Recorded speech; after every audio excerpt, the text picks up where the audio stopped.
হর হর মহাদেব।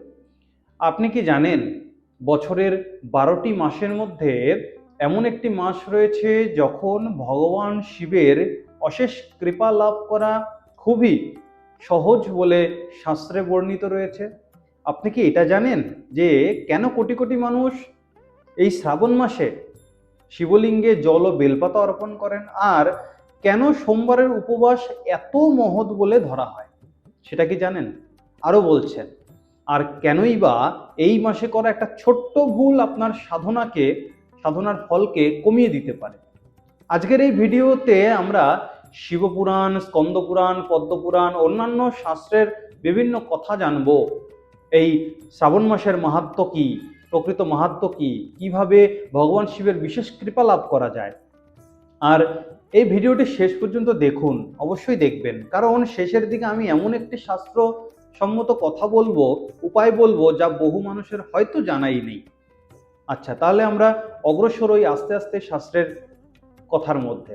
প্রিয় ভক্তগণ, এই সনাতন ধর্মে প্রতিটা মাসই একটি বিশেষ মাহাত্ম্য রয়েছে। প্রতিটা মাসে, যেমন কার্তিক মাসে ভগবান শ্রী বিষ্ণুর, তেমনি এই শ্রাবণ মাসকে ভগবান শ্রী শিবের সর্বাধিক প্রিয় মাস বলা হয়, এমনটাই শাস্ত্রে বলা হয়েছে।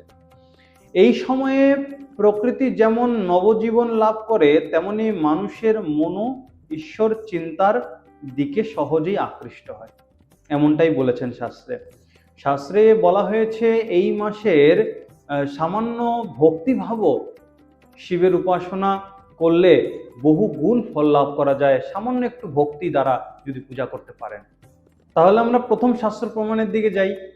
বলছেন, শিবপুরাণে ভগবান শিবের মাহাত্ম্য বর্ণনা করতে বলছেন, শিবং শান্তং জগৎনাথং লোকানুগ্রহকারকম ভক্ত্যায় পূজয়েন নিত্যং তস্য পুণ্যং বিবর্ধতে।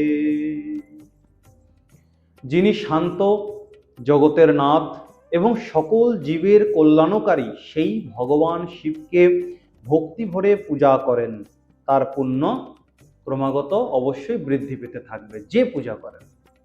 অর্থাৎ ভগবান শিব এই শ্লোকের মাধ্যমে, এই কথার মাধ্যমে এইটা বোঝাতে চাইছেন, ভগবান শিব বাহ্যিক আড়ম্বরের চেয়ে আন্তরিক ভক্তিকে বেশি গুরুত্ব দেন। তাই শ্রাবণ মাসে যদি সামান্য একটা বেলপাতা, এক মুঠো বেলপাতা বা জল, গঙ্গা জল, কিংবা ওম নমঃ শিবায় জপ করেন, নাম জপ করেন, আন্তরিকভাবে করা যায় শুধুমাত্র, তবে তার ফল অপরিসীম বলে শাস্ত্রে বর্ণিত হয়েছে। অপরিসীম, তার কোনো সীমা নেই। এইবার কথা হচ্ছে, কেন এই মাসের নাম শ্রাবণ? কেন? শ্রাবণ শব্দটি এসেছে শ্রবণ নক্ষত্র থেকে, বুঝবেন বিষয়টি। প্রাচীন ঋষিরা এই সময়কে তপস্যা, জপ, ধ্যান, ঈশ্বর স্মরণের জন্য সর্বোত্তম বলে মনে করতেন। বর্ষাকালে প্রকৃতি দেখবেন শান্ত হয়, এই শ্রাবণ মাসটা কিন্তু বর্ষাকালের সময়, তাই দেখবেন বর্ষাকালে প্রকৃতিটা একটু শান্ত হয়, মনও সহজে একাগ্র হয়। তাই এই সময়টাকে সাধনার ভিত্তিতে খুবই গুরুত্বপূর্ণ বলেছেন। সাধনা দ্রুত ফলপ্রদ হয় এই সময়টায়। ভগবদ গীতায় বলছেন, পত্রং পুষ্পং ফলং তোয়ং ইয়ো মে ভক্ত্যা প্রয়োচ্ছতি তদহং ভক্তোপরিতং अस्म्यामि প্রয়তাত্মনঃ। যে ভক্ত ভক্তি ভরে আমাকে একটি বেলপত্র, একটি ফুল, একটি ফল এবং সামান্য জল অর্পণ করেন, আমি তা আনন্দের সঙ্গে গ্রহণ করি। দেখুন, যদিও এই শ্লোকটি ভগবান শ্রীকৃষ্ণ গীতায় বলেছেন, তবুও বৈষ্ণব ও শৈব উভয় দর্শনেই এর মূল শিক্ষা প্রায় একই, কোনো ভেদাভেদ নেই এতে। ঈশ্বরের কাছে মূল্যবান বস্তু নয়, ভক্তির আন্তরিকতাই হচ্ছে আসল, এমনটাই বোঝাতে চাইছেন। তাই শ্রাবণ মাসে ভগবান শিব তিনি দামি উপকরণ চাইছেন না, তিনি শুধু চাইছেন শুদ্ধ মনে তিনার একটু সাধন ভজন করা, তিনার শরণ গ্রহণ করা, এটাই চাইছেন তিনি। অনেকেই ভাবেন, আমার কাছে তো বেশি অর্থ নাই, আমি বড় পূজা করতে পারি না, আমি মন্দিরে যেতে পারি না। কিন্তু মনে রাখবেন, ভগবান শিব হলেন আশুতোষ, অর্থাৎ যিনি দ্রুত সন্তুষ্ট হন। তাই রাজপ্রাসাদের পূজার চেয়ে ভক্তের নির্মল হৃদয়কে বেশি ভালোবাসেন তিনি, এটাই গুরুত্ব তিনার কাছে। কিন্তু প্রশ্ন হচ্ছে, শ্রাবণ মাসে এমন কোন কাজগুলো করলে ভগবান শিব খুব দ্রুত সন্তুষ্ট হবেন? আর জল কেন নিবেদন করা হয়? বেলপাতার 3টি পত্রের রহস্য কি? কেন সোমবারের ব্রত এত শক্তিশালী? এই সমস্ত বিষয়ে আমরা বিস্তারিত আলোচনা করব পরবর্তী পর্বে। তাই অবশ্যই পরবর্তী পর্বটা মিস করবেন না, ঠিক আছে? তাই পরবর্তী পর্বটা শুনুন। হর হর মহাদেব। পূর্ববর্তী পর্বে আমরা জানলাম শ্রাবণ মাসে শিবভক্তদের কাছে কতটা গুরুত্বপূর্ণ এই মাস। কিন্তু এখন প্রশ্ন হলো, 12টা মাস থাকতে কেন শ্রাবণ মাসই ভগবান শিবের সবচেয়ে প্রিয়? এটি কেবল লোকবিশ্বাস নয়, বিভিন্ন পুরাণে এর পেছনে গভীর আধ্যাত্মিক কারণ বর্ণিত রয়েছে।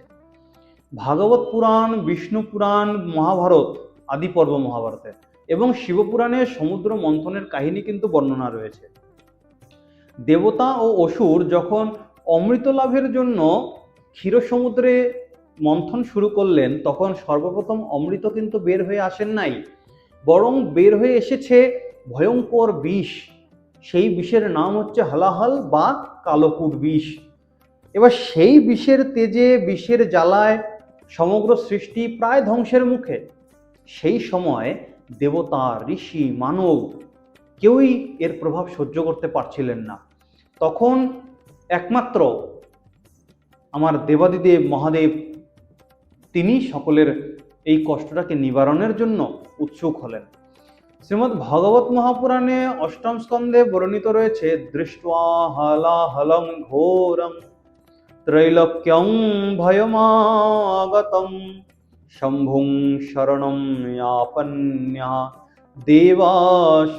দেবাশ তত্র সমাগতঃ। হালাহাল বিষের ভয়ঙ্কর প্রভাব দেখে ত্রিজগতের প্রাণীরা আতঙ্কিত হয়ে পড়লেন। তখন দেবতারা ভগবান শ্রী শিবের, শম্ভুর শরণ গ্রহণ করল। মহাদেব তো তিনি করুণাময়, তিনি নিজের সুখের কথা ভাবলেন না, তিনি সেই ভয়ঙ্কর বিষ নিজেই পান করলেন যাতে সমগ্র সৃষ্টিটা রক্ষা পায়। তখন মা পার্বতী তিনার কণ্ঠটা চেপে ধরলেন যাতে তিনার শরীরের ভিতর সেই বিষটা প্রবেশ না করতে পারে। ফলে বিষটি সেই কণ্ঠেই স্থাপিত হয়ে গেল, অবস্থান করে গেল। তাই তিনার গলাটা নীলবর্ণ ধারণ করে। এবং আমরা এটাও জানি, তিনার এই রকম নীলবর্ণ হয়ে যাওয়ার জন্য তিনার একটা নাম পড়ে যায়, তা হচ্ছে নীলকণ্ঠ মহাদেব। এবার কথা হচ্ছে, কেন শ্রাবণ মাসের সঙ্গে এই ঘটনার সম্পর্ক? অনেক পুরাণে বর্ণিত আছে যে এই সময় দেবতারা মহাদেবের শরীরের উত্তাপ প্রশমিত করার জন্য তিনার উপর নিরবিচ্ছিন্নভাবে গঙ্গা জল নিবেদন করেছিলেন। এই কারণেই আজও শ্রাবণ মাসে শিবলিঙ্গে জল, দুধ অর্পণের একটা প্রথা প্রচলিত রয়েছে এখনো। এটি কেবল একটি আচার নয়, বরং সমুদ্র মন্থনের সেই ঐশ্বরিক ঘটনার স্মরণ।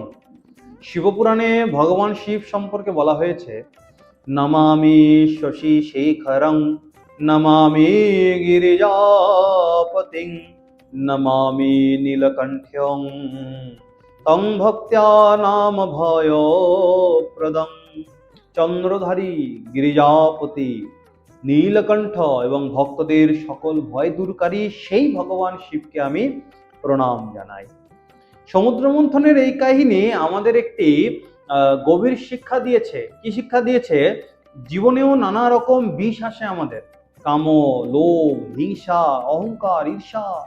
মহাদেব আমাদেরকে শেখান, এইসব বিষ অন্যের ওপর ছড়িয়ে দিও না, ধৈর্য, সংযম, ভগবত স্মরণের মাধ্যমে তাকে জয় করো। এইটাই আমাদেরকে ভগবান শিব তিনি শিখিয়ে আসছেন। তাই শিব কেবল দেবতা নন, তিনি ত্যাগ, করুণা, আত্মসংযমের সর্বোচ্চ আদর্শ আমাদের কাছে। এখন প্রশ্ন হলো, যদি শ্রাবণ মাসে শিবের কৃপা এত সহজে লাভ করা যায়, তাহলে শিবলিঙ্গে কি কি অর্পণ করলে শাস্ত্রমতে সর্বাধিক ফল পাওয়া যাবে? বেলপাতা কেন 3 পত্র বিশিষ্ট হতে হবে? আর গঙ্গা জল, দুধ, মধু, দই এসবের প্রকৃত তাৎপর্যই বা কি? সমস্ত কিছু আমরা আগামী পর্বে জানব। ততক্ষণ আপনারা এটুক চেষ্টা করুন যাতে আগামী পর্বটা মিস না হয়ে যায় আপনাদের কাছ থেকে। হর হর মহাদেব। আগের পর্বে আমরা জানলাম কেন শ্রাবণ মাস ভগবান শিবের সব থেকে প্রিয়। এবার জানবো শাস্ত্রমতে শিবলিঙ্গে কি কি অর্পণ করলে ভগবান মহাদেব প্রসন্ন হন এবং প্রতিটি উপকরণের আধ্যাত্মিক অর্থও জানার চেষ্টা করবো আমরা। অনেকেই ভাবেন বেশি দামি উপকরণ দিলে দেবাদিদেব মহাদেব তিনি খুশি হন, কিন্তু শাস্ত্র তা বলে না। শাস্ত্র কি বলে? বলছেন শুদ্ধ মন, ভক্তি, শাস্ত্রসম্মত উপাসনাই সর্বশ্রেষ্ঠ। কি কি উপকরণ দিয়ে ভগবান শিবকে পূজা করা হয়? প্রথম উপকরণ তা হচ্ছে গঙ্গা জল। শিব পূজায় সর্বপ্রথম গঙ্গা জল অর্পণের বিধান রয়েছে, কারণ ভগবান শিব তিনার জটায় দেবী গঙ্গাকে ধারণ করেছেন, তাই গঙ্গা জল নিবেদন ভক্তির প্রতীক। এর একটা শাস্ত্র প্রমাণ দেখি। শিবমহিম্ন স্তোত্রে বলা হয়েছে, হে মহাদেব, আপনার মহিমার শেষ সীমা কেউ জানতে পারে না, এমনকি ব্রহ্মা প্রভৃতি দেবতাদের স্তব আপনার মহিমার সম্পূর্ণ বর্ণনা করতে অক্ষম, এমনটাই বলেছেন। যে গঙ্গা তিন জগৎকে পবিত্র করে, সেই গঙ্গাকে দেবাদিদেব মহাদেব তিনার জটায় ধারণ করেছেন। তাই শিবলিঙ্গে গঙ্গা জল নিবেদন মানে নিজের অন্তরকে পবিত্র করার প্রার্থনা জানানো দেবাদিদেব মহাদেবের কাছে।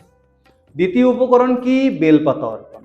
শিব পূজায় সবচেয়ে গুরুত্বপূর্ণ উপকরণ হচ্ছে এই বিল্লপত্র, বেলপাতা।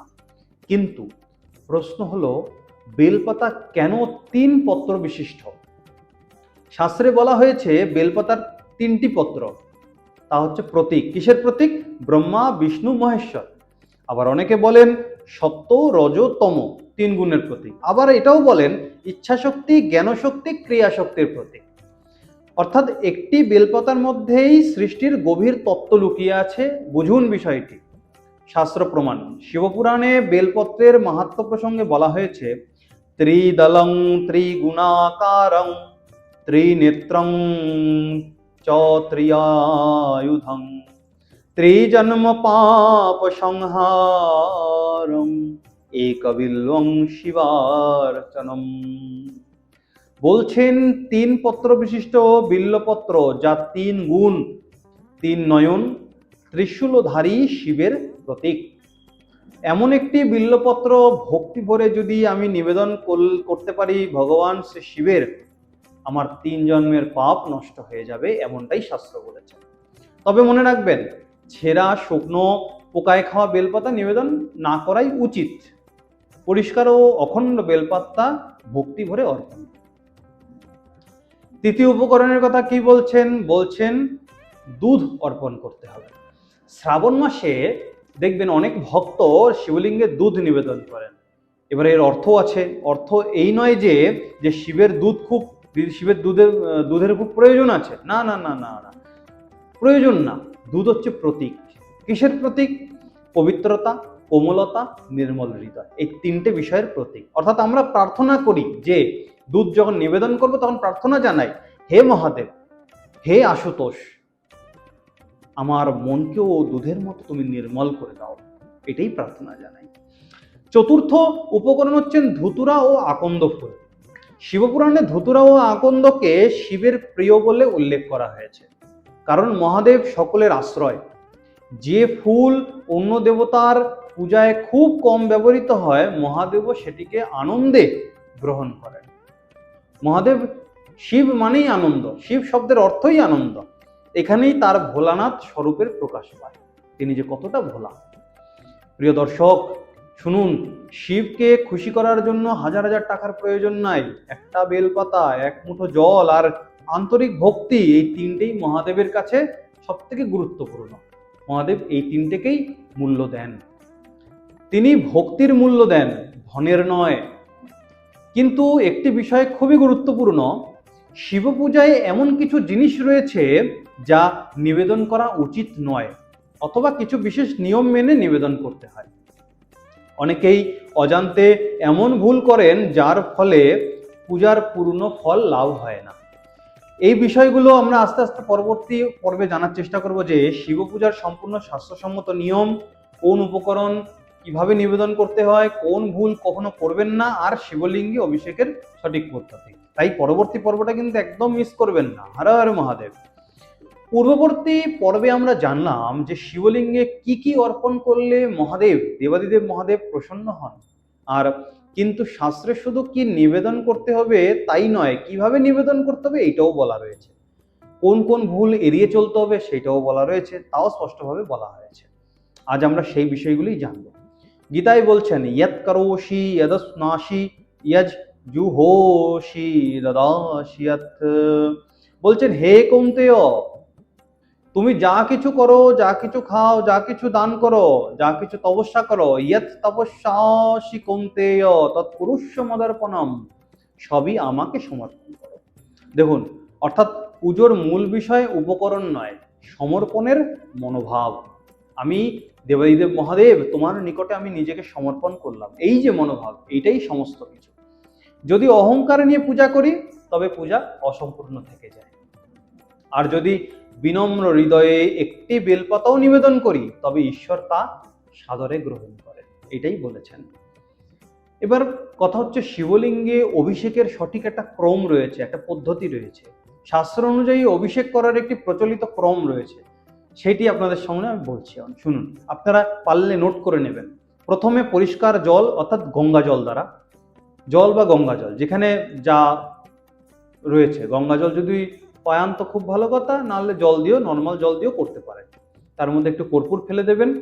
গঙ্গা জল গঙ্গে এসে যমুনেচ্চ গোদাবরী সরস্বতী নর্মদে সিন্ধু কাবেরী জলস্মিন সন্নিধিং কুরু, এই মন্ত্রের দ্বারা শুদ্ধ করে নেবেন, সেই জল অর্পণ করতে পারবেন, কোনো সমস্যা নেই। তারপরে কাঁচা দুধ, ইচ্ছা করলে দই, এরপর মধু, ঘৃতর কথা বলেছেন, ঘিয়ের কথা বলেছেন, এটা সামর্থ্য অনুযায়ী, কোনো জোরাজোরি নেই। শেষে আবার পরিষ্কার জল দিয়ে শুদ্ধিকরণ। এরপর বলেছেন বেলপাতা, ধতুরা, আকন্দ ফুল, সাদা চন্দন এবং ফল ও নৈবেদ্য নিবেদন করবে।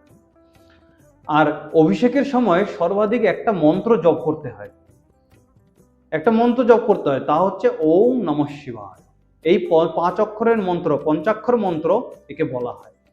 শৈব আগম ও শিবপুরাণে এই মন্ত্রকে অত্যন্ত পবিত্র বলে বর্ণনা করা হয়েছে।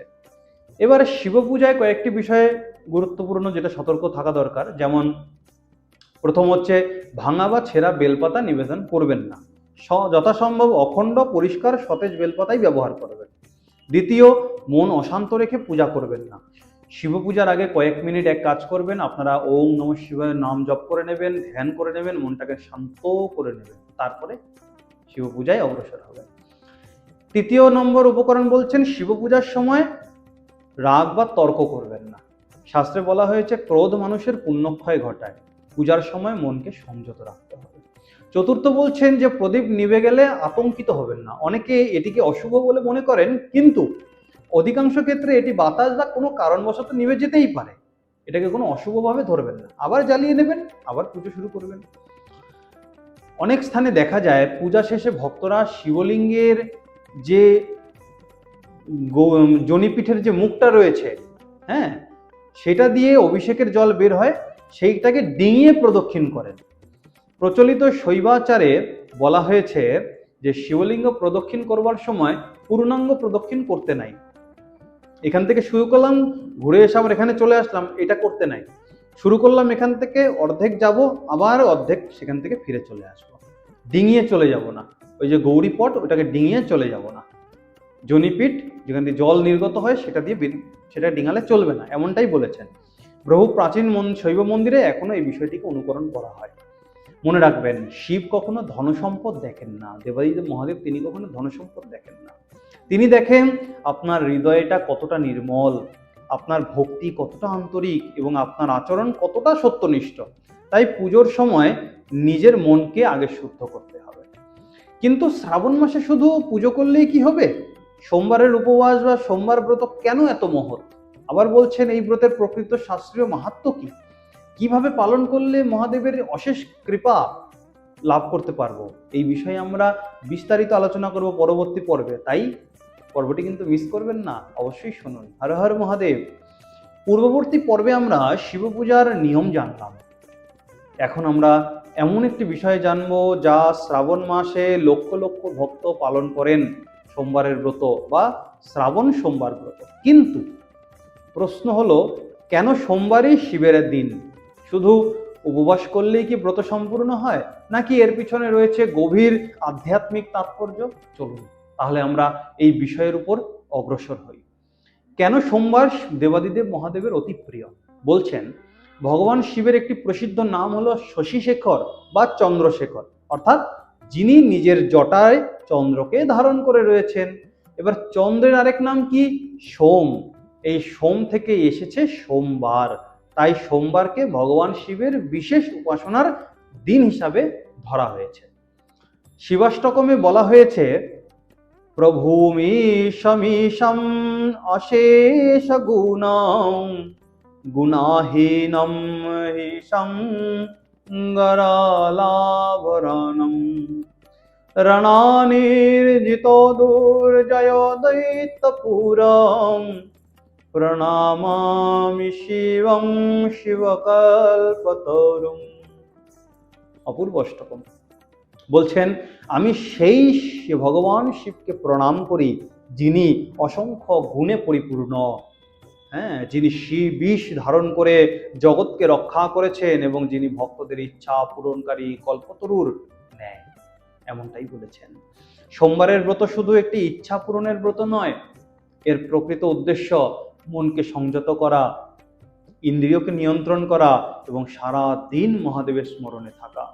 উপবাসের অর্থ শুধু না খেয়ে থাকা নয়, উপযুক্ত বাস অর্থাৎ ঈশ্বরের নিকটে অবস্থান করাকে উপবাস বলা হয়। এবার শাস্ত্রসম্মতভাবে ব্রত পালন করতে চাইলে কি কি করতে পারেন আপনি, সেটা আমি একটু ক্রমটা বলে দিচ্ছি। ভোরে স্নান করুন, পরিষ্কার বা সাদা বস্ত্র পরিধান করুন, ওং নমঃ শিবায় মন্ত্র জপ করুন, ওং নমঃ শিবায় মন্ত্র উচ্চারণ করুন, কমপক্ষে 108 বার জপ করার চেষ্টা করুন। এরপরে শিবলিঙ্গে জল নিবেদন করুন, বেলপাতা অর্পণ করুন, ধূপ ও প্রদীপ জ্বালান। সম্ভব হলে শিবচল্লিশা বা শিবমহিম্ন স্তোত্র অথবা শিবপুরাণ থেকে কিছু অংশ পাঠ করুন আপনার ইচ্ছা মতো। শিবতাণ্ডব স্তোত্র পাঠ করতে পারেন, কত কিছু আছে, পশুপতাষ্টকম পাঠ করতে পারেন, অনেক আছে। গীতায় বলছেন, অদ্বেষ্টা সর্বভূতানাং মৈত্র করুণ এব চ, যিনি সকল জীবের প্রতি বিদ্বেষহীন, সকলের বন্ধু, করুণাময়, তিনি প্রকৃত ভক্ত। অর্থাৎ যদি আমরা সারা দিন উপবাস করি কিন্তু মানুষের সঙ্গে খারাপ ব্যবহার করতে থাকি, তবে সেই ব্রতের পূর্ণ ফল পাওয়া কঠিন, সত্যি কথা বলতে। এবার শিবের প্রিয় ভক্ত সেই ব্যক্তি যিনি সত্যবাদী, দয়ালু, অহিংস এবং নম্র। সব থেকে গুরুত্বপূর্ণ বিষয়, শাস্ত্রে বলা হয়েছে ব্রতের দিন সামর্থ্য অনুযায়ী অন্নদান, বস্ত্রদান, ফলদান, গরিবকে আহার করানো।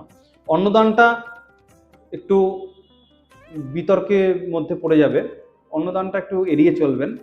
অন্নদান সব থেকে বড় দান জানি, কিন্তু তাও একটু এড়িয়ে চলবেন। বাকি সব দান করুন, অন্নদানটা সেদিন সংকল্পভাবে রেখে দিন, পরের দিন আপনি দেবেন, কোনো সমস্যা নেই। এটা বিশেষ করে একাদশী ব্রতের দিন পালন করা হয়। অন্যান্য ব্রত আমি খুব একটা গুরুত্ব দেয় না জানি, তবুও আমি বলে রাখলাম। অত্যন্ত পুণ্যজনক এই দান করা সেই দিন, কারণ শিব সকল জীবের মধ্যেই বিরাজমান। অনেকেই মনে করেন আমি শুধু সারাদিন না খেয়ে থাকলেই ব্রত হয়ে গেল, কিন্তু শাস্ত্র বলে যদি মন সারাটা দিন রাগ, হিংসা, মিথ্যা, অহংকারে ভরা থাকে, তবে সেই উপবাস কেবল শরীরকে কষ্ট, প্রকৃত ব্রত হবে না। সত্যিকারের সোমবারের ব্রত হলো ভক্তি, সংযম, শিবস্মরণ, সদাচার, 4টে বিষয়কে গুরুত্ব দিতে হবে। এখন প্রশ্ন হলো, শ্রাবণ মাসে কোন কোন কাজ করলে ভগবান শিব তিনি বিশেষভাবে সন্তুষ্ট হন, বিশেষভাবে কৃপা করবেন? কোন দান করবেন, কোন মন্ত্র জপ করবেন, কোন আচরণ আপনার জীবনে সুখ, শান্তি, সমৃদ্ধি, কল্যাণ আনতে পারবে? সমস্ত বিষয়গুলো আমরা বিস্তারিত আলোচনা করব, তাই পরবর্তী পর্বটি একদম কিন্তু মিস করা চলবে না, অবশ্যই শুনুন। হর হর মহাদেব। এখনো পর্যন্ত আমরা জেনেছি শ্রাবণ মাসের মাহাত্ম্য, শিব পূজার নিয়ম, সোমবারের ব্রতের গুরুত্ব, কিন্তু সবচেয়ে গুরুত্বপূর্ণ প্রশ্ন হচ্ছে এখন যে শ্রাবণ মাসে এমন কি কি কাজ করলে ভগবান শিব দ্রুত প্রসন্ন হবে। শাস্ত্র বলছে শুধু পূজা নয়, জীবনের আচরণও শিব সাধনার একটি গুরুত্বপূর্ণ অংশ। তাই আজ আমরা জানবো এমন কয়েকটি শাস্ত্রসম্মত সাধনা আচরণ যা শ্রাবণ মাসে করলে অসীম পুণ্য লাভ হয়। শিবপুরাণে পঞ্চাক্ষর মন্ত্রকে অত্যন্ত মহিমাময় বলা হয়েছে। শাস্ত্র প্রমাণে বলছেন পঞ্চাক্ষরীমিমাং বিদ্যাম শিবস্য হৃদয়ং পরম ইহ জপের সততং ভক্ত্যা শিব সায়ুজ্যম আপনুয়াত। এই পঞ্চাক্ষর মন্ত্র ভগবান শিবের হৃদয় স্বরূপ, এমনটাই বলেছেন। যে ব্যক্তি ভক্তি ভরে সর্বদা এই মন্ত্র জপ করে সে শিবের কৃপা লাভ করে এবং পরম কল্যাণের পথে অগ্রসর হয়। জপ করুন কি, ওম নমঃ শিবায়। সম্ভব হলে 108 বার, না হলে 11 বার জপ করতে পারেন, 11 মালা জপ করতে পারেন, অথবা 21 বার ভক্তি ভরে জপ করলেও হবে, এমনটাই বিধান দিয়েছেন। দ্বিতীয় একটা পথ দেখিয়েছেন রুদ্রাক্ষ ধারণ। শিবপুরাণে রুদ্রাক্ষের মাহাত্ম্য অত্যন্ত উচ্চভাবে বর্ণিত হয়েছে।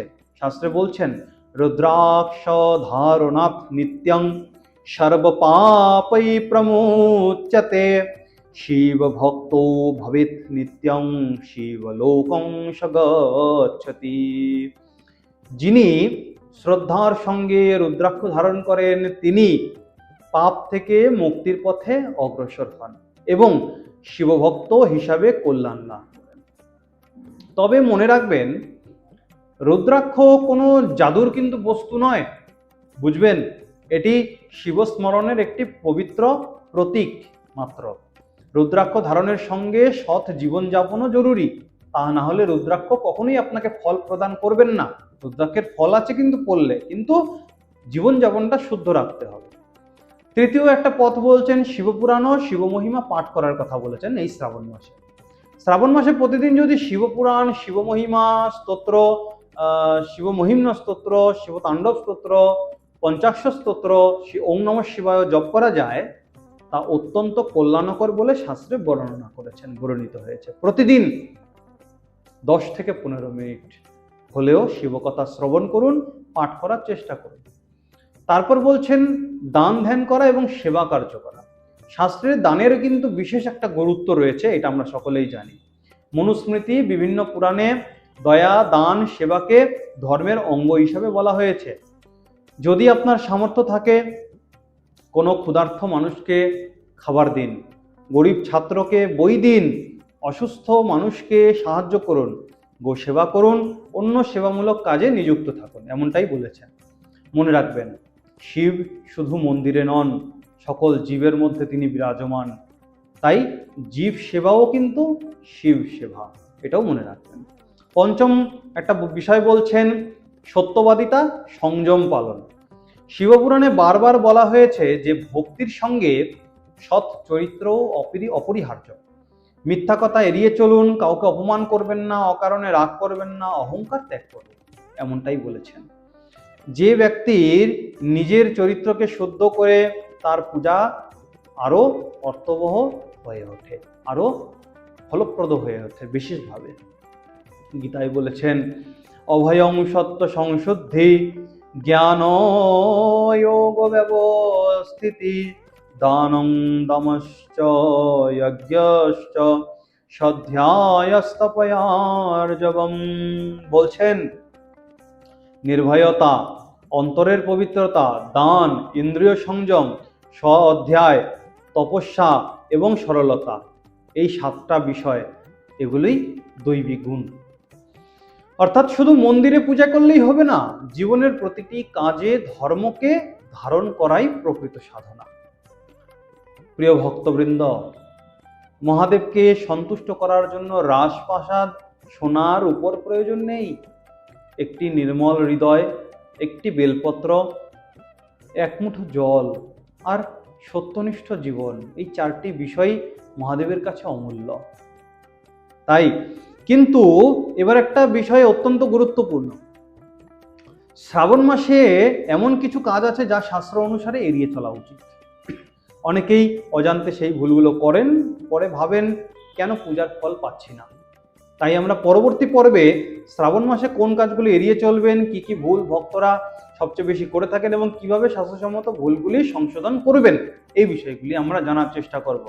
খুব গুরুত্বপূর্ণ, তাই এড়িয়ে যাবেন না, সম্পূর্ণটা দেখুন। হর হর মহাদেব।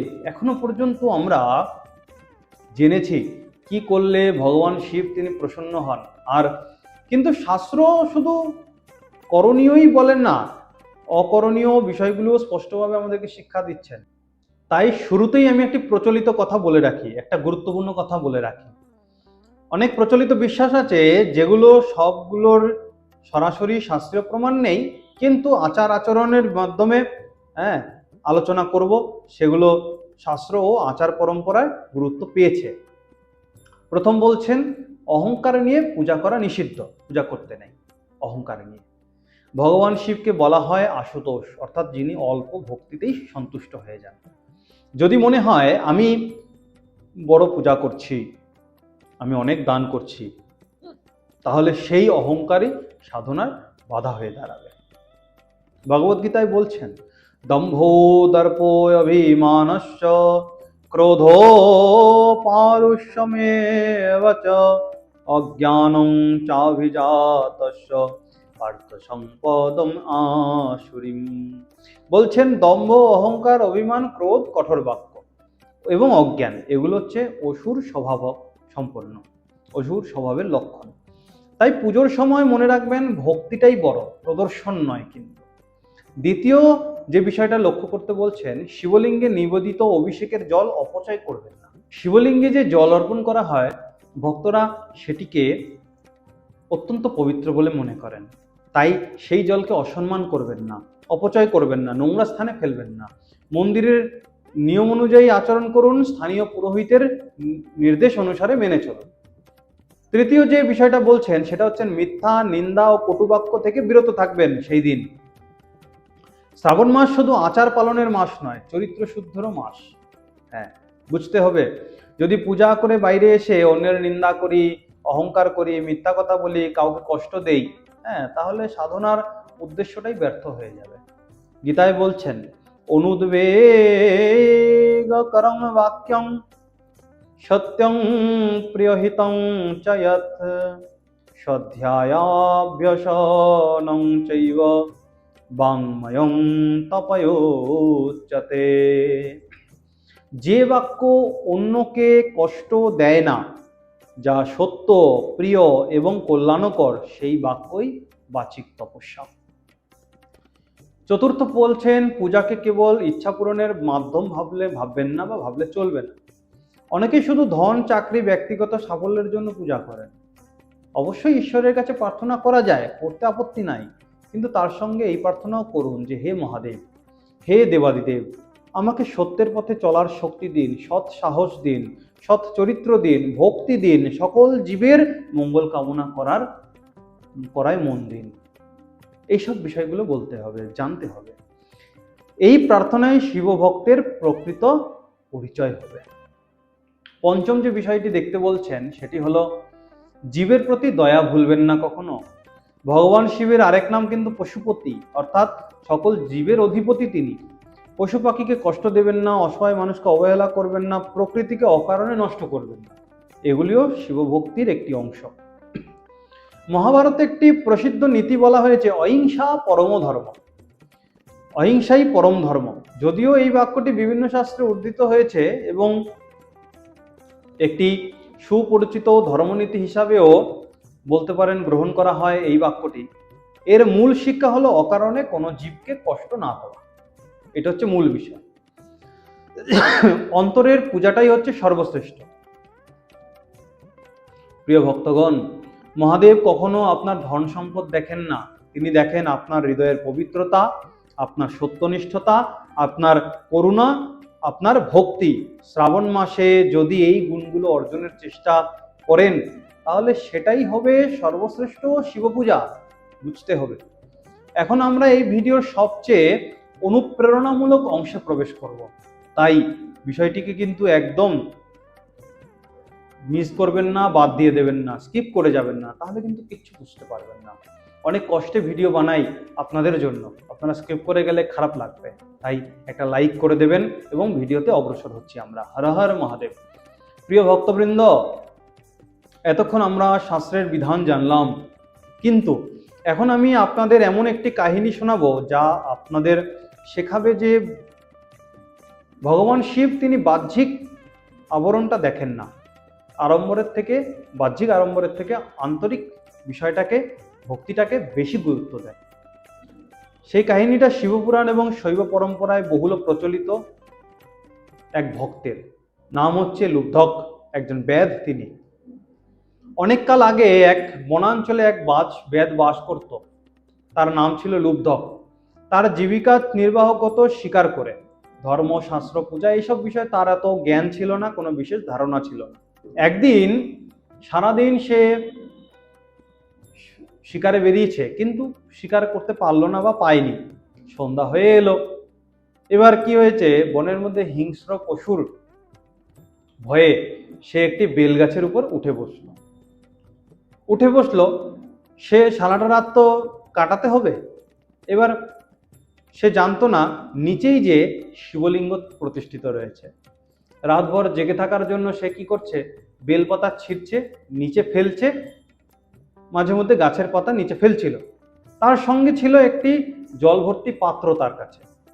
তার ক্লান্তির জন্য সেই পাত্র থেকেও জল পড়ে যাচ্ছিল। সে এটা জানতো না সেই পাতা আর জল পড়ছে গিয়ে শিবলিঙ্গের উপরে। এবার দেখুন, শিবলিঙ্গের অভিষেক হয়ে যাচ্ছে। আশ্চর্যের বিষয় কি, সেই দিন ছিল মহাশিবরাত্রি। এটা হচ্ছে সব থেকে বড় আশ্চর্য। অজান্তেই তার দ্বারা সারা রাত জাগরণ, শিবলিঙ্গে জল নিবেদন, বিল্লপত্র অর্পণ সমস্ত কিছু সম্পন্ন হয়ে গেল। দেখেন, এই কাহিনীর মূল শিক্ষা হলো ভগবান শিব মানুষের অন্তরের ভাবটা দেখেন। তার কাছে আন্তরিকতাটা সবচেয়ে গুরুত্বপূর্ণ।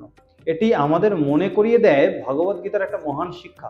শুনুন, অপিচেত সুদূরাচার ভজতে মাম অনন্য ভাগ সাধুরেব সমন্তব্য সম্যক ব্যবসিত হিতহিসহ। যদি কোনো ব্যক্তি পূর্বে দুষ্কর্মে লিপ্ত থেকেও একনিষ্ঠভাবে ঈশ্বরের ভজন করেন, তবে তাকে সাধু বলেই গণ্য করা হবে, কারণ তার সংকল্প সৎ পথে স্থির থাকা। এই শ্লোকের অর্থ এটা নয় যে মানুষ ইচ্ছাকৃতভাবে অন্যায় করবে, বরং এই শিক্ষা হলো যে যে মানুষ আন্তরিকভাবে নিজের জীবনটা পরিবর্তন করে ঈশ্বরের পথে ফিরিয়ে নিয়ে আসে, ঈশ্বর তাকে গ্রহণ করে নেন। ভগবান শিব তেমনি ক্ষমাশীল, করুণাময়, বুঝতে হবে। শিবস্তবে বলছেন, করচরণ কৃতম বা কায়জং কর্মজং বা শ্রবণ নয়নজং বা মানসং বা পরাধম বিহিতং অবিহিতং বা সর্বমেতদ ক্ষমস্ব জয় জয় করুণাব্ধে শ্রী মহাদেব শম্ভো।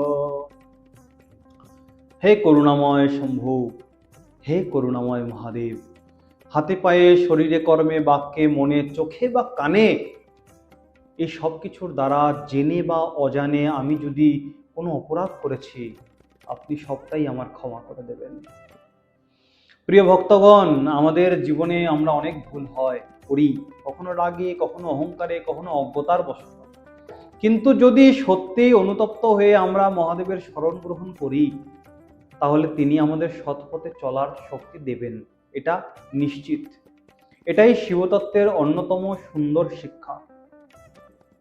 এই শ্রাবণ মাসে শুধু একটি সংকল্প করুন যে আমি প্রতিদিন অন্তত 5 মিনিট ভগবান শিবের নাম স্মরণ করব। একবার ভাবুন, আমি সত্যি কথা বলবো, অন্যের উপকার করব, নিজের চরিত্রকে শুদ্ধ করার চেষ্টা করব। এই সংকল্পই আপনার জীবনের সবচেয়ে বড় পূজা হতে পারে। কিন্তু এখনো একটা প্রশ্ন রয়ে গেছে, শ্রাবণ মাসে এখন এমন কোন মন্ত্রগুলি জপ করব যা শাস্ত্রমতে বিশেষ ফল লাভ করে? এই বিষয়টি আমরা পরবর্তী পর্বে জানবো। এটাই কিন্তু মূল বিষয়, জপ করার একটা মূল বিষয়, কি জপ করব, তাই মিস করবেন না কিন্তু। হর হর মহাদেব। প্রিয় ভক্তবৃন্দ, শ্রাবণ মাসে পূজা, উপবাস, দানের পাশাপাশি আরেকটি সাধনা অত্যন্ত গুরুত্বপূর্ণ। সেটা হচ্ছে কি জানেন? মন্ত্রজপ। শাস্ত্রে বলা হয়েছে কলিযুগে নাম স্মরণ ও মন্ত্রজপ অত্যন্ত ফলদায়ক সাধনা। আর কোনো সাধনা নাই, এটাই রয়েছে। আজ আমরা জানবো ভগবান শিবের দুটি সর্বাধিক প্রসিদ্ধ মন্ত্র এবং তাদের প্রকৃত অর্থ।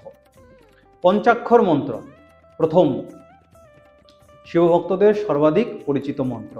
5 অক্ষরের জন্য একে পঞ্চাক্ষর মন্ত্র বলা হয়েছে। শিবপুরাণে পঞ্চাক্ষর মন্ত্রের মাহাত্ম্য বর্ণনা করতে গিয়ে বলছেন, নমঃ শিবায়েতি মন্ত্রোয়ং সর্বপাপ প্রণাশনা ভুক্তি মুক্তি প্রদো নৃণাং শিবভক্তি বিবর্ধনা।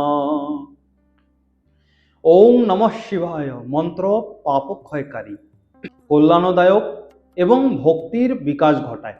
ভক্তি ভরে জপ করলে মানুষ আধ্যাত্মিক উন্নতির পথে চলতে পারে। এই মন্ত্র জপের উদ্দেশ্য কেবল পার্থিব লাভ নয়, মনকে শান্ত করা, ঈশ্বর চিন্তায় স্থির হওয়া এবং ভক্তি বৃদ্ধি করাও এর মূল লক্ষ্য। দ্বিতীয় মন্ত্র বলছেন মহামৃত্যুঞ্জয় মন্ত্র। এটি ঋগ্বেদ এবং যজুর্বেদে পাওয়া যায়। এটি শিবের অন্যতম প্রাচীন বৈদিক মন্ত্র। ওং ত্র্যম্বকং যজামহে সুগন্ধিং পুষ্টিবর্ধনম উর্বারুকমিব বন্দনাৎ মৃত্যুর্মুক্ষীয়মামৃতাৎ।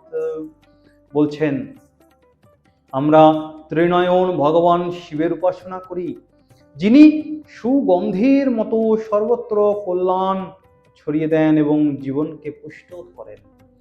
যেমন পাকা শশা সহজে লতা থেকে বিচ্ছিন্ন হয়, তেমনি তিনি আমাদের মৃত্যু ও বন্ধন থেকে মুক্ত করে অমৃত তত্ত্বের দিকে পরিচালিত করেন। অনেকেই মনে করেন এই মন্ত্র শুধু মৃত্যু ভয় দূর করার জন্য। না, এর একটা গভীর অর্থ হলো, ভয় থেকে তো মুক্তি আছেই, অজ্ঞানতা থেকে মুক্তি, সংসারের বন্ধন থেকে মুক্তির প্রার্থনা। অর্থাৎ এটি কেবল দীর্ঘায়ুর জন্য নয়, আধ্যাত্মিক কল্যাণেরও মন্ত্র। ভগবদ্গীতা একটা শিক্ষা দিচ্ছেন ভগবান শ্রীকৃষ্ণ যে তস্মাৎ সর্বেষু কালেষু মাম অনুস্মরয়োধ্য চ ময়্যর্পিতো মনো বুদ্ধির মামেবৈশ্য সংশয়ম। অতএব সর্বদা আমাকে স্মরণ করো এবং নিজের কর্তব্য পালন করো। মন ও বুদ্ধি আমাকে অর্পণ করলে তুমি অবশ্যই আমাকে লাভ করবে। এই শিক্ষায় শিব সাধনার ক্ষেত্রেও প্রযোজ্য। শুধু মন্দিরে নয়, কর্মক্ষেত্রে, পরিবারে, সমাজে সর্বত্র ঈশ্বর স্মরণ রেখে কর্তব্য পালন করাই প্রকৃত সাধনা। এটাই বলতে চাইছেন। শ্রাবণ মাসে সকালে স্নান করে পূর্ব উত্তরমুখী হয়ে বসবেন। রুদ্রাক্ষের মালা থাকলে তা দিয়ে জপ করতে পারেন, না থাকলেও কোনো সমস্যা নেই। মনোযোগ সহকারে 108 বার ওম নমঃ শিবায় জপ করুন, দেখবেন মনটা শান্ত হয়ে যাবে। যদি সময় কম থাকে 11 মালা জপ করবেন বা 21 মালা জপ করে উঠতে পারেন, কোনো সমস্যা নেই, কিন্তু চেষ্টা করবেন যত বেশি করার। এটি গুরুত্বপূর্ণ বিষয় আপনাদেরকে বলি, মন্ত্র জপের সময় তাড়াহুড়ো করবেন যে তাড়াতাড়ি করে ফেলাম নমঃ শিবায় নমঃ শিবায়। না না না, তাড়াতাড়ি নয়, আস্তে আস্তে। উচ্চারণটা যতটা শুদ্ধ হবে তত ভালো। এবং মন্ত্রের যে একটা গুণ, সেটা হচ্ছে যখন আপনি তার অর্থ মনে রেখে, মানে মনে রেখে জপ করবেন, আরো বেশি সংখ্যার চেয়ে ভক্তি ও একাগ্রতাটাকে বেশি গুরুত্ব দেবেন। এটাই মহাদেব তিনি চান। প্রিয় ভক্তবৃন্দ, এতক্ষণে আমরা শ্রাবণ মাসের মাহাত্ম্য, পূজার নিয়ম, সোমবারের ব্রত, শিবের প্রিয় উপকরণ, ভক্তির আদর্শ, মন্ত্রজপ সমস্ত কিছু আলোচনা করেছি। এখন বাকি রয়েছে এই ভিডিওর শেষ এবং একটা অনুপ্রেরণামূলক অংশ, যেটা খুব গুরুত্বপূর্ণ। তাই প্রিয় ভক্তগণ, আজকের ভিডিওতে আমরা শ্রাবণ মাসের সম্পর্কে শাস্ত্রের অনেক আলোচনা শুনলাম, বোঝার চেষ্টা করলাম, যেগুলো খুব গুরুত্বপূর্ণ। আসুন সমস্ত বিষয়টি সংক্ষেপে একটুখানি মনে করিয়ে দিই। কেন শ্রাবণ মাস ভগবান শিবের সবচেয়ে প্রিয়? সমুদ্র মন্থনের সময় মহাদেবের নীলকণ্ঠ হওয়ার ঘটনা জানলাম। শিবলিঙ্গে গঙ্গাজল, বেলপাতা, অন্যান্য উপকরণের মাহাত্ম্য জানলাম। সোমবারের ব্রতর প্রকৃত উদ্দেশ্য জানলাম। ওম নমঃ শিবায় মহামৃত্যুঞ্জয় মন্ত্রের গুরুত্ব জানলাম। এবং শ্রাবণ মাসে কোন কাজগুলো করা উচিত, কোন ভুলগুলো এড়িয়ে চলা উচিত সেটাও জানলাম আমরা। শ্রাবণ মাসের একটি সহজ দৈনিক সাধারণ নিয়ম আপনাদেরকে বলি আমি। আপনি রোজ নিত্য যদি আপনি সত্যিই মহাদেবের কৃপা লাভ করতে চান তাহলে প্রতিদিন 15-20 মিনিট সময় বের করুন, সকালবেলা স্নান করুন, পরিষ্কার বস্ত্র ধারণ করুন, শিবলিঙ্গে শিবের ছবির সামনে একটা প্রদীপ জ্বালান, সম্ভব হলে 1 লোটায় পরিষ্কার জল বা গঙ্গা জল নিবেদন করুন মহাদেবকে, 3 পত্র বিশিষ্ট একটি বেলপাতা অর্পণ করুন, এরপর অন্তত 108 বার ওম নমঃ শিবায় জপ করুন। শেষে পরিবারের, সমাজের এবং সমগ্র বিশ্বের মঙ্গল কামনা করুন দেবাদেব মহাদেবের নিকটে। তিনি অবশ্যই আপনার প্রার্থনা শুনবেন। গীতায় বলছেন, সর্বধর্মান পরিত্যাজ্য মামেকং শরণং ব্রজ, অহং ত্বং সর্ব পাপেভ্য মোক্ষয়িষ্যামি মা শুচঃ। সব ধরনের অহংকার, ভ্রান্ত ধারণা সমস্ত কিছু ত্যাগ করে একমাত্র ঈশ্বরের স্মরণ গ্রহণ করুন, আমি তোমাকে সব পাপ থেকে মুক্ত করব, এমনটাই বলেছেন গীতায়। ভয় বা শোক করো না। এই শ্লোকের মূল শিক্ষা হলো ঈশ্বরের প্রতি আন্তরিক আত্মসমর্পণই মানুষের সর্বশ্রেষ্ঠ সাধনা বা আশ্রয়, যা বলবেন।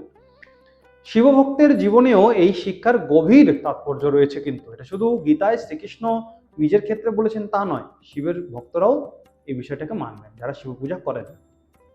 যখন আমরা অহংকার, হিংসা, লোভ, ক্রোধ ত্যাগ করে সত্য, দয়া, ভক্তির পথে চলি, তখনই প্রকৃত শিব সাধনা আমাদের শুরু হয়, এটা বুঝতে হবে কিন্তু। তারপর মহাদেবের কাছে প্রার্থনা জানাবেন। আমরা সকলে মিলে সেই প্রার্থনা একবার উচ্চারণ করি, একবার মুখে বলি। আমার সাথে বলবেন আপনারা, হে ভোলানাথ, হে আশুতোষ, হে করুণাময় মহাদেব, আমার অন্তরকে আপনি পবিত্র করুন, আমার অহংকারকে দূর করুন, সত্যের পথে চলার শক্তি দিন মহাদেব, অন্যের উপকার করার মন দিন আমাকে, আমাদের পরিবার সুখ, শান্তি ও ভক্তি প্রতিষ্ঠা করুক, এটাই আপনার কাছে আমি প্রার্থনা জানাই। এবং আপনার চরণে অটল ভক্তি যাতে বজায় থাকুক এই অধমের, এটাই যাতে প্রার্থনা হয় মহাদেবের কাছে আমাদের। তমেব মাতা চ পিতা তমেব, তমেব বন্ধুশ্চ সখা তমেব, তমেব বিদ্যা দ্রবিণং তমেব, তমেব সর্বং মম দেব দেব। হে দেবাদিদেব, আপনি আমার মাতা, আপনি আমার পিতা, আপনি বন্ধু, আপনি সহচর, আপনি জ্ঞান, আপনি সম্পদ, আপনি আমার সর্বস্ব। প্রিয় দর্শক, যদি আজকের এই শাস্ত্রসম্মত আলোচনা আপনার ভালো লেগে থাকে তাহলে ভিডিওটি একটি লাইক করে দেবেন এবং শেয়ার করে দেবেন আপনার সমস্ত বন্ধু বান্ধব, আত্মীয় স্বজন, পরিবারবর্গদের মাঝখানে এই জ্ঞানটা পৌঁছে দেবেন সকলের কাছে। আপনি যদি সনাতন ধর্ম, শাস্ত্র, ভগবদ গীতা, শ্রীমদ্ ভাগবত এবং বৈদিক জ্ঞান দর্শনের, জীবন দর্শনের সম্পর্কে এরকম প্রামাণিক আলোচনা নিয়মিত শ্রবণ করতে চান, চ্যানেলটিকে সাবস্ক্রাইব করুন, বেল আইকনটি প্রেস করে ধরুন এবং অল নোটিফিকেশনস চালু করে দিন, যাতে আপনাদের কাছে আমার দেওয়া প্রতিটা ভিডিও সর্বপ্রথম পৌঁছে যায়। এবং আপনারা যদি কোনো প্রশ্ন থাকে, কিছু জানতে চান, শাস্ত্রের কোনো বিষয় যদি জানতে চান, অবশ্যই নিচে কমেন্টে জানাবেন। আমি আমার যথাসাধ্য চেষ্টা করব আপনার সেই প্রশ্নের উত্তর দেওয়ার। আমি চেষ্টা করব শাস্ত্রের আলোচনায় আপনার উত্তরটা দেওয়ার। এবং পরবর্তী ভিডিও পর্যন্ত সবাই ভালো থাকুন, সুস্থ থাকুন, মহাদেবের কৃপা আপনাদের জীবনে ভক্তি, শান্তি, কল্যাণে পরিপূর্ণ হয়ে যাক, এটাই আমি প্রার্থনা জানাবো মহাদেবের কাছে। হর হর মহাদেব, ওম নমঃ শিবায়।